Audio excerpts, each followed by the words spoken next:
अस्सलाम वालेकुम दोस्तों। आज कोरोना वायरस की तीसरी लहर के हवाले से आपसे बात होगी, क्योंकि वो पाकिस्तान के अंदर तबाही की जो हम ख़बरें सुन रहे थे, अभी वो नौबत नहीं आई जो इंडिया में है। लेकिन हम जितना एहतियात करेंगे, जितना SOP पे अमल करेंगे, उतनी ही हमारी बचत है।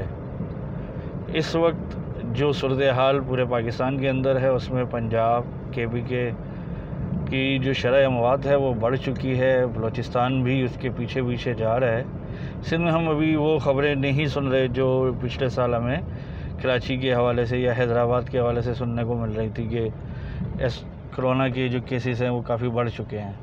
तो मैं आज आपसे इस हवाले से एक और चीज़ शेयर करना चाहूँगा कि मास्क लगाना कोई मुश्किल काम नहीं है, हाथ सैनिटाइज़ करना कोई मुश्किल काम नहीं है, फासले यानी कि जो एक लिमिट बताई गई है उसको फॉलो करना कोई मुश्किल चीज़ें नहीं है।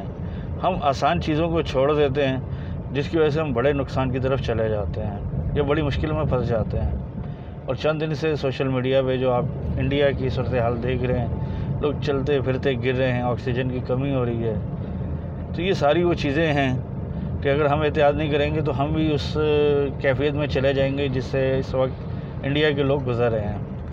कल भी एक TV शो में मैं पाकिस्तान के 2 टॉप डॉक्टर जावेद अकरम साहब और डॉक्टर तार रहमान साहब की बात सुन रहा था। उनके कहना यह है कि ये जरासीम जो इस वक्त पूरी दुनिया पे हमलावर है कोरोना की शक्ल में, हम इसको रोक नहीं सकते, क्योंकि ये अल्लाह की तरफ से आई हुई एक चीज़ है। लेकिन एहतियाती तदाबीर से हम महफूज रह सकते हैं। तो इसलिए एहतियात ज़रूर करें, क्योंकि जितनी हम एहतियात करेंगे उतनी ना सिर्फ हमारी बका है बल्कि हमारी ख़ानदान और हमारे दोस्त अहबाब भी इससे महफूज रहेंगे। क्योंकि अच्छा इंसान वही होता है जिसके हाथ और ज़बान से दूसरा इंसान महफूज हो या दूसरा मुसलमान महफूज हो। तो अगर हम किसी ऐसी चीज़ में मुब्तला हो गए तो हमारी कोशिश होनी चाहिए कि हमारे दोस्त अहबाब उसमें मुब्तला ना हों। उसके लिए सबसे बड़ी और अहम चीज़ यही है कि हम हिफाजती तदाबीर को इख्तियार करें। और ये ना हम किसी हुकूमत के लिए कर रहे हैं, ना किसी पार्टी के लिए कर रहे हैं, ये हम सब की अपनी ही ज़ात के लिए है कि हम अपनी सेहत का ख्याल रखते हुए दूसरों की सेहत का भी ख्याल रखें। और इस हवाले से जो इस वक्त जो सूरत हाल चल रही है कोरोना की, उसमें हमें एक चीज़ का बहुत ख्याल रखना है कि कोरोना वायरस की वजह से, लॉकडाउन की वजह से बहुत से लोग अपने रोज़गार से महरूम हो गए हैं, उनके कारोबार तबाह वो बर्बाद हो गए हैं। तो हम अगर साहिब हैसियत हैं, साहिब इस्तेदाद हैं, तो दूसरों का भी ख्याल रखें, क्योंकि मुसलमान के लिए ये चीज़ रखी गई है कि वो अपने भाई को परेशान नहीं देख पाता।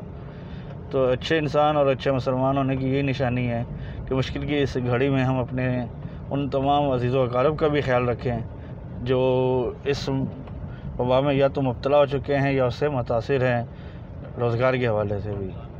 तो रमज़ान का महीना हमें इस चीज़ की तरफ और राग़िब करता है कि हम दिल खोल कर अल्लाह की राह में ख़र्च करें।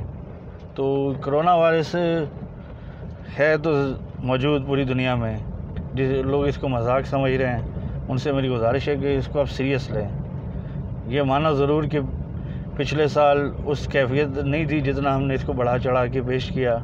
आज लोग इस पर यकीन नहीं कर रहे। जैसे बचपन में वो कहानी सुनी थी कि एक बच्चा जंगल में बकरियां चराने गया और उसको मजाक सूझा, उसने शोर मचाया कि शेर आया शेर आया।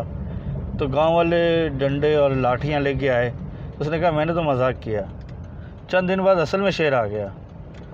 उसने फिर शोर मचाया कि शेर आया शेर आया, लेकिन लोग समझे कि इस दफ़ा फिर मजाक कर रहा है। तो दोस्तों, ये मजाक नहीं है, इस दफ़ा वाकई कोरोना तबाही मचा रहा और इंडिया हमारे सामने मिसाल है। तो आपसे गुजारिश है कि हिफाजती तदाबीर को ज़रूर इख्तियार करें और इस पैगाम को ज़्यादा से ज़्यादा शेयर करें ताकि लोग इस SOP पे अमल कर सकें। शुक्रिया।